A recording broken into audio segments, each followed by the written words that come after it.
ఏపీలో assembly budget సమావేశాలు జరుగుతున్నాయి. అయితే విపక్షమైన వైసీపీ ఎమ్మెల్యేలు మాత్రం సభకు హాజరు కావడం లేదు. సీఎం చంద్రబాబు సైతం దమ్ముంటే అసెంబ్లీకి రా, ప్రతి విషయంపై అసెంబ్లీలో చర్చ పెడతామని వైసీపీ అధినేత మాజీ సీఎం వైఎస్ జగన్మోహన్ రెడ్డికి సవాల్ విసిరారు. రాజకీయ కక్ష సాధింపు తనకు ఇష్టం ఉండదని చెప్పుకొచ్చారు. అదే సమయంలో చంద్రబాబు సర్కారుపై జగన్మోహన్ రెడ్డి కూడా తీవ్ర స్థాయిలో విరుచుకుపడ్డారు. వైట్ పేపర్ల పేరుతో రాష్ట్ర ప్రభుత్వం చేస్తున్న దుష్ప్రచారాలపై ఆయన ఫైర్ అయ్యారు. ఈ ప్రభుత్వానికి పూర్తి స్థాయి బడ్జెట్ ప్రవేశపెట్టే ధైర్యం లేదని, రాష్ట్రం పూర్తిగా రివర్స్లో వెళ్తుందని విమర్శించారు. రాష్ట్రంలో ప్రశ్నించే హక్కు లేదని, ఎక్కడికక్కడ అణచివేత ఉందన్నారు. చంద్రబాబుకు రెగ్యులర్ బడ్జెట్ పెట్టే ధైర్యం లేదని, ఎందుకంటే తాను ఎన్నికల ముందు ప్రకటించిన మోసపూరిత హామీలకు కేటాయింపులు చూపాల్సి వస్తుందన్నారు.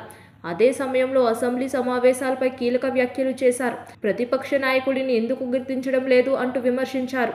ప్రతిపక్ష నాయకుడిగా గుర్తిస్తే తమకు మైక్ హక్కుగా ఇవ్వాల్సి వస్తుందన్నారు. సభానాయకుడు అయిన సీఎంకి ఎంత సమయం ఇస్తారో ప్రతిపక్ష నాయకుడికి కూడా అంతే సమయం కేటాయించాల్సి ఉంటుందన్నారు.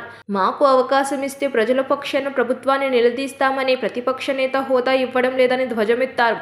అసెంబ్లీలో గొంతు విప్పినా లేకున్నా అసెంబ్లీ జరిగే సమయంలో ప్రజల తరపున మీడియాలో మాట్లాడతానన్నారు. జగన్ చేసిన వ్యాఖ్యలతో ఆయన ఇక అసెంబ్లీకి రారా అన్న చర్చ మొదలైంది. సభకు దూరంగా ఉండి ప్రెస్ మీట్లతో, ప్రజా సమస్యలపై పోరాటంతో జగన్ తన వాదన వినిపించే అవకాశం ఉందని రాజకీయ విశ్లేషకులు అంచనా వేస్తున్నారు. వచ్చే ఎన్నికల్లో గెలిచి సీఎం అయితేనే అసెంబ్లీలో అడుగుపెట్టే ఛాన్స్ కనిపిస్తోంది. సబ్స్క్రైబ్ చేయండి. Please do subscribe to. Please like, share and subscribe to top Telugu TV. Top Telugu TV. Top Telugu TV.